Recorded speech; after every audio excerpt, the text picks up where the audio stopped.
So this is Sun Transit Gate 7. This is August 5th to August 10th. August 5th tomorrow, that's Tuesday. And we're building up to this very, very terrible, just kidding. Very intense. That word is so overused. Very disturbing full moon. And this full moon is going to be in the opposite of Leo's Aquarius. That's why it's so disturbing, because that's where Pluto is. So nice, underhanded, dark side, shadow, plutonic, full moon. And this will be hitting the Aries vortex, and so it's just fucking hitting everything. And you can kind of see it in the chart. All the love gates are also being hit up to manifest the hidden hatred and to transmute that into higher possibilities of those love gate expressions. 10 being love of self, you see that here. 7 being, 7's not a love gate. The 46, love of the body, taking care of the body on this full moon.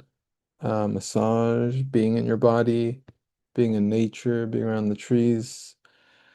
And the 25, where the Aries vanishing point is, Neptune and Saturn hanging out there still. And we got the 52. I'm excited about that because I can stay still and get things done. Although I won't be staying still because I'll be traveling. And then down here you can see the 39 is being activated by Jupiter. Jupiter's already moving into the 39? That was quick. So Jupiter's moved out of the 15 into the gate of provocation. So Jupiter's provoking some stuff apparently, looking to provoke the spirit of things, to provoke things to see if there is a spirit there present, testing, pushing, calling out. That's very intense, very powerful. It's already there in fourth line. And then in 22, we got the North Node still there in Pisces, and the South Node up there in the mind, 47 Virgo. Don't be overthinking. You can't think anyway. Mercury's in retrograde. You're thinking backwards. You're spinning. If you're doing any thinking at all, you're confused. 47 is a gate of confusion. Confusion before clarity. Confusion, confusion, confusion. Lots and lots of confusion before that clarity occurs. And so that's just the transit, pretty much. Full moon is around, I think the 9th. No, the 8th, actually, in 3 days. So that's my little snippet for you of the full moon.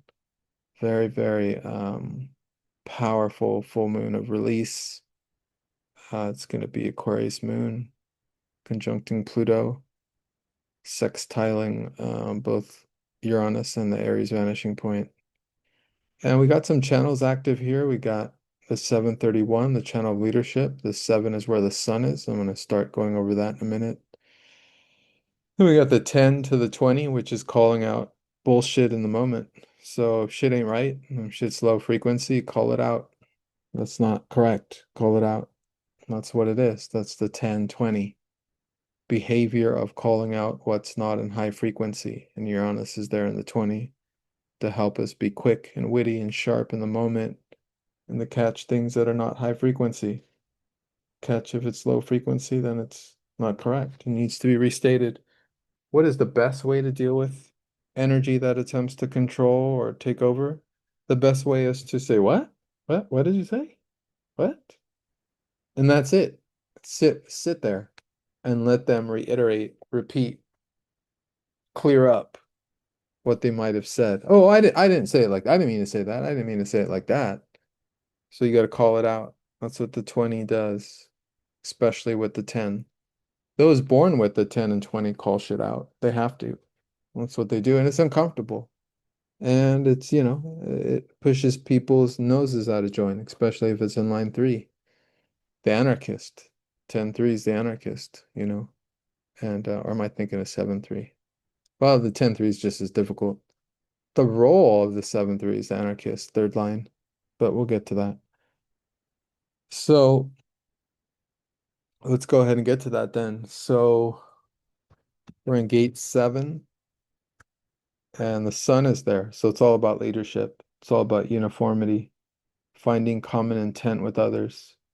You guys know what that is. search your communities, find ways to purchase and buy food that will not be constrained by digital identification needs. Start doing that now. Our communities need to align because once that goes into place, it will it will take those who sign up with it and it will crash them because it won't last. That system won't last.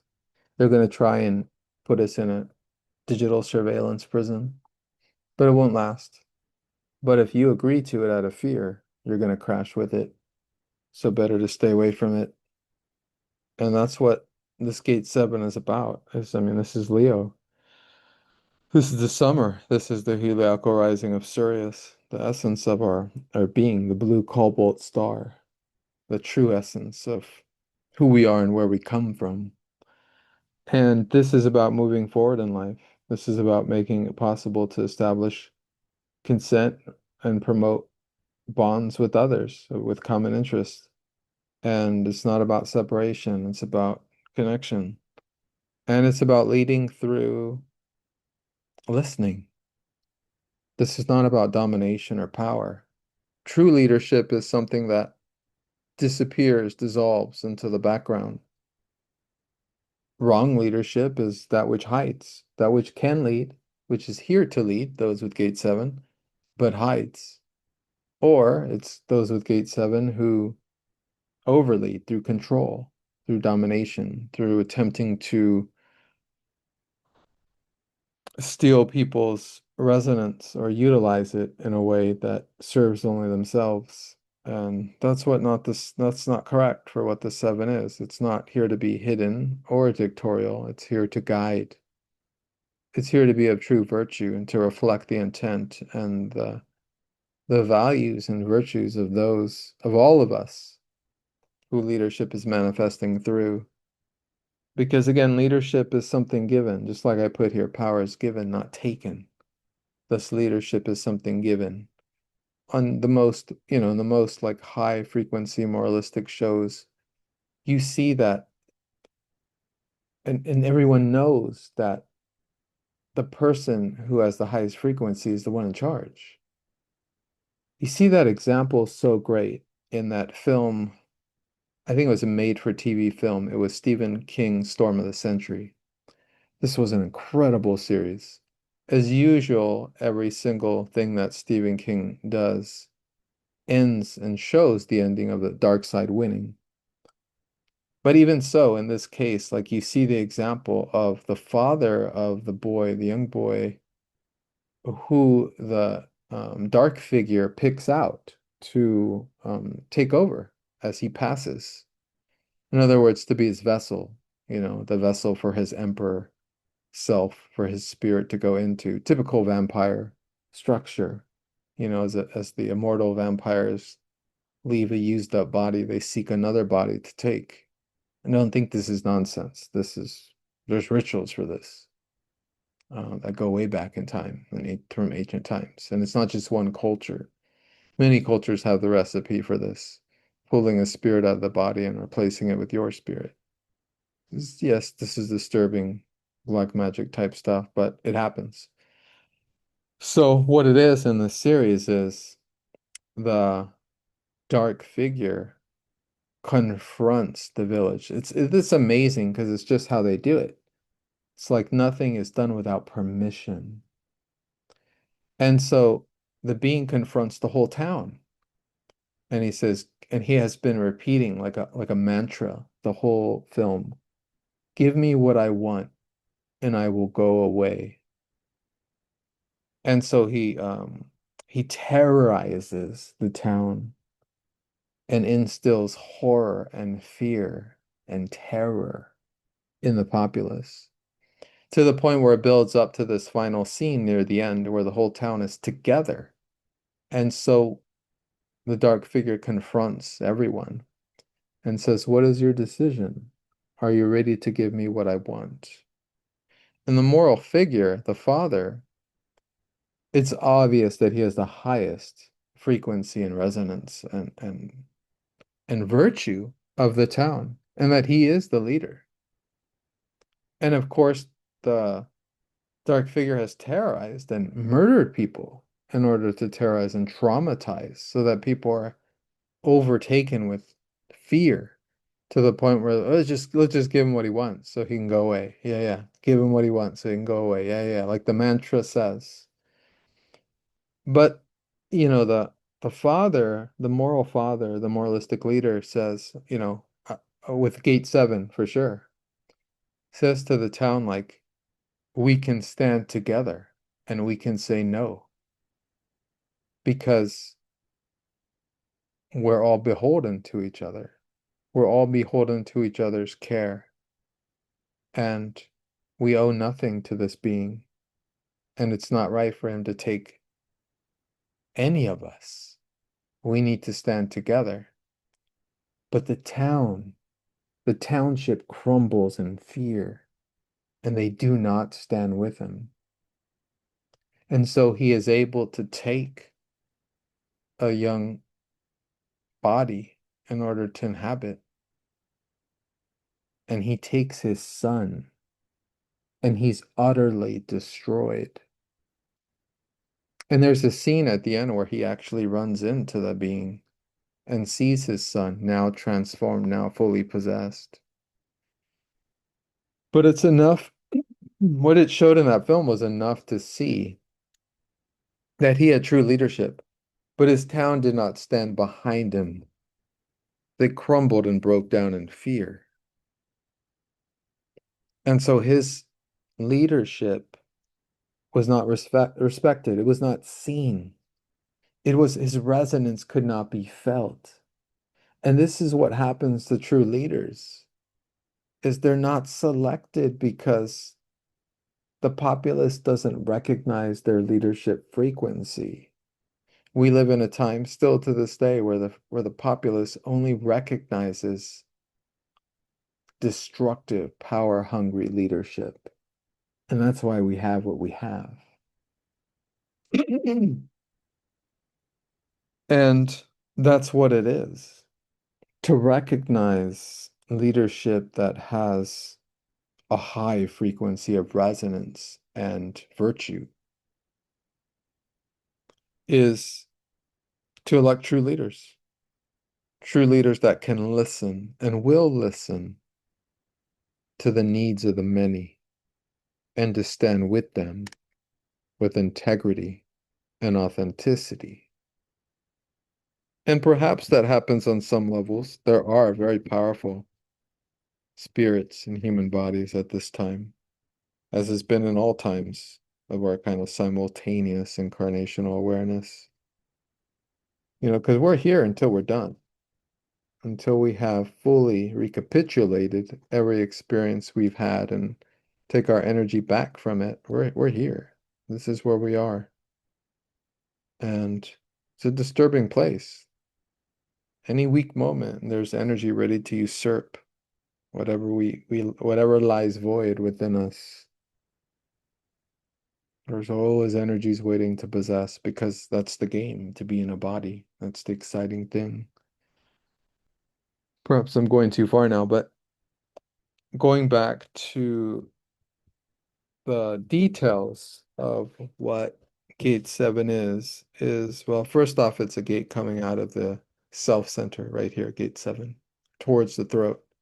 We see it active now, connecting with the 31, creating the channel, the alpha, which is a very powerful channel. It's a channel of leadership. Those who have that channel are in charge. Even if it's a, 7-year-old kid in a kindergarten class and no one else has that channel, he's in charge. Well, not formally, perhaps energetically to some degree. Obviously, a kindergartner's not managing that energy necessarily correctly. But if it's a, 14-year-old or 16-year-old, teachers are challenged. So gate 7 alone, just that gate it is a gate of a natural leader. And it's, it can direct everyone towards bringing others together in a common understanding and a purpose. And on some levels, it's mundane, has a very mundane expression. I mean, it's a manager, someone who who can shoulder responsibility and can manage and make sure things that are that things are disciplined, organized, and and first within the self and then externally. And it's one who also knows the goals that are attainable for the group or the business or the place or whatever it is. And you're kind of a guiding light. I mean, you kind of guide others forward into these new goals, and you look and create the way forward. And and so there's a certainty with people who have gate seven. People look to them for advice, for direction, for instruction. And it feels like the gate seven is like a map or a compass. And people want guidance. The highest frequency of this energy is someone who can be firm but fair, pragmatic, and not personalize things. Someone who can move forward, having more or less a shared consensus of the many. Someone who has an inner discipline that can, manifest outwardly.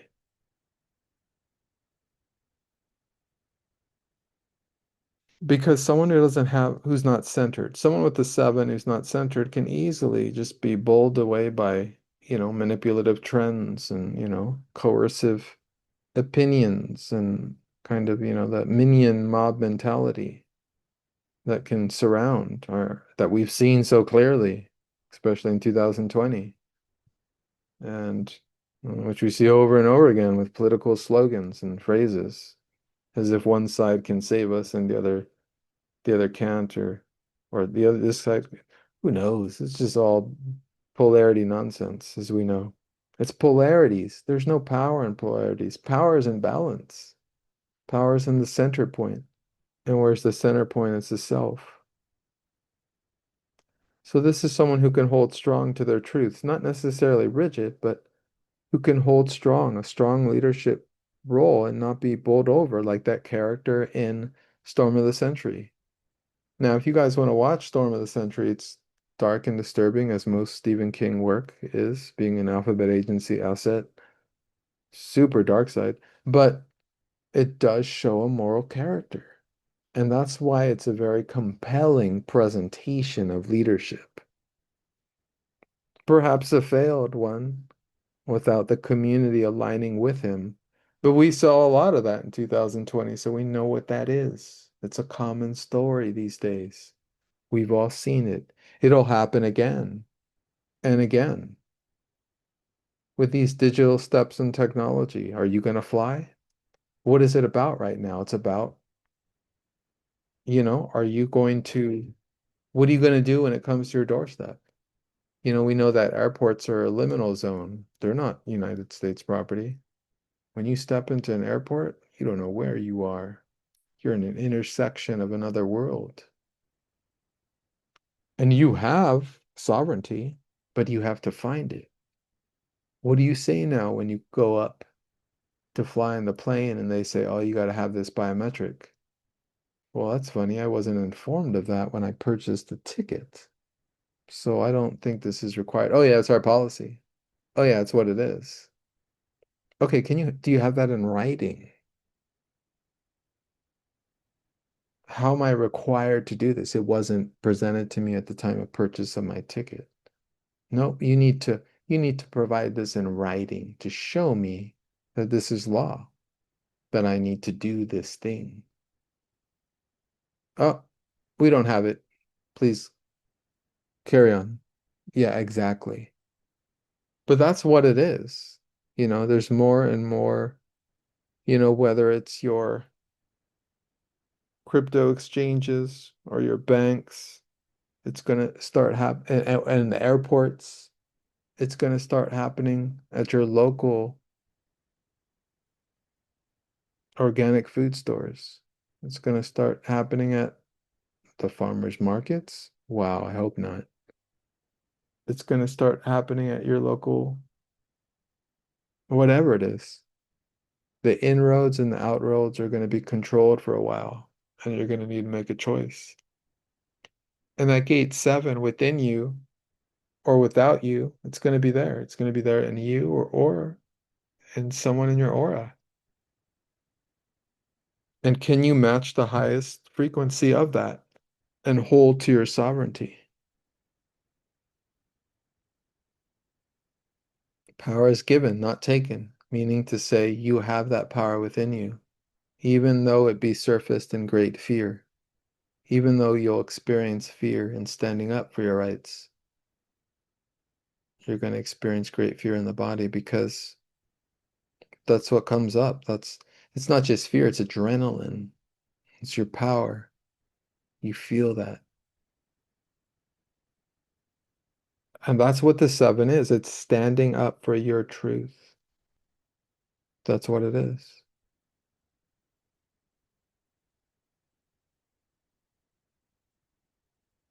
And the seven looks to capture the hearts and minds and enthusiasm of those who look up to them because it's holding that flame for others as well so that they can match it.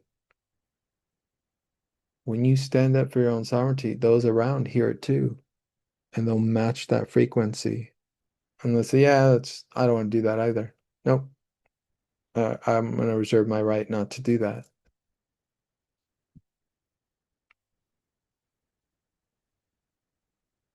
And that's the leadership I'm talking about. Again, you know, this is not the lowest frequency of tyrants, and control. It's a higher frequency. I mean, we want to use the term democracy, but what that's just that word has been destroyed. We have polarity in democracy, apparently. We have the two sides. We have the bird with the same bird in two different wings, right? The left and the right wing of the bird. What are we supposed to pick a side? That doesn't make sense. And so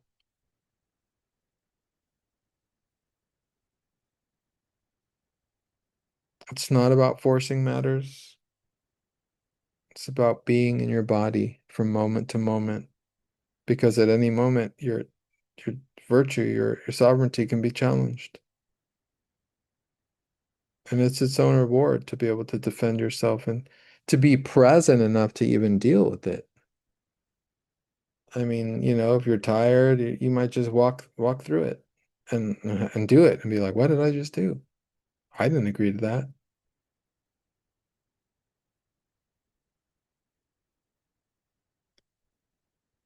So there's a certain power in being able to stand up for yourself. Because when you stand up for yourself, you're standing up for others. You're uplifting the consciousness of everyone around you in that moment. And that's what it is. And this is the highest frequency of the seven. And this will be from August 5th to the 10th during this full moon. Because there will be power plays around this full moon. So take this opportunity to be in your body and observe. And no one has to be nasty about things, and control comes from fear anyway, and we all have fear. So it could be you, it could be me. We can get into a position of trying to control something. And then the other person in seeing that can say something like, What did you say?" And just put light to it. Oh, yeah, I didn't mean it like that. And then the other person can correct themselves, and then everyone wins, right? Everyone wins to a new higher level of frequency. Everyone gains.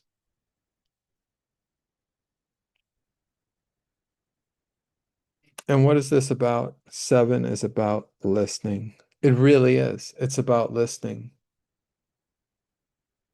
It's funny, I have my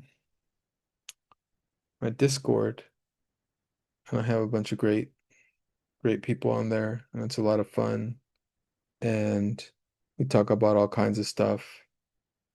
But I don't talk all the time. I mean, I talk enough on YouTube, good Lord. At least you can press pause or just turn the video off or don't even watch it if you don't want to hear me. That's great. I agree with that. I try to listen. It's hard. I have the gate of deafness. So, I'm still making good effort to really listen. because that's what it is. That's the game here. You can't understand others unless you can listen. And I don't mean respond, I mean just hear them. And sometimes the response is good so people know that you're listening, that you hear them.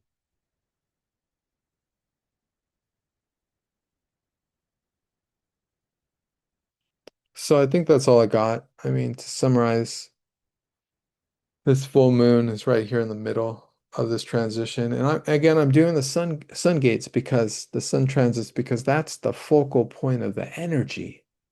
That's what the sun is putting attention on.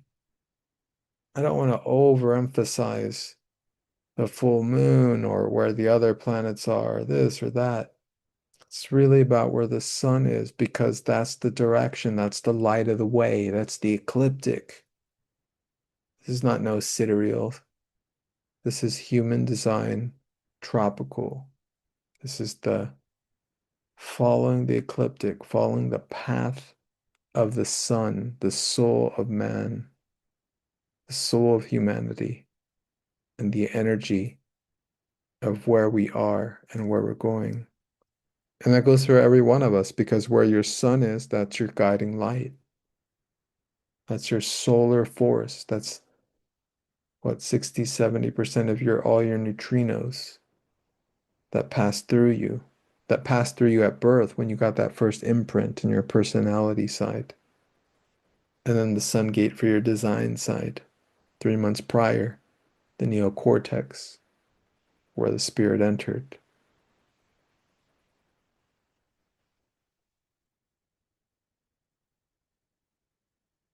And that's what it is. Hope you guys enjoyed. Um, Feel free to subscribe if you haven't.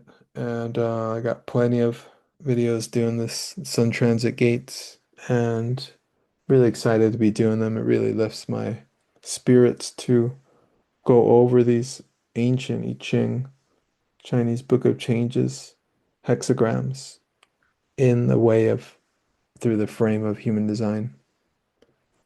And that's all. Best to you all.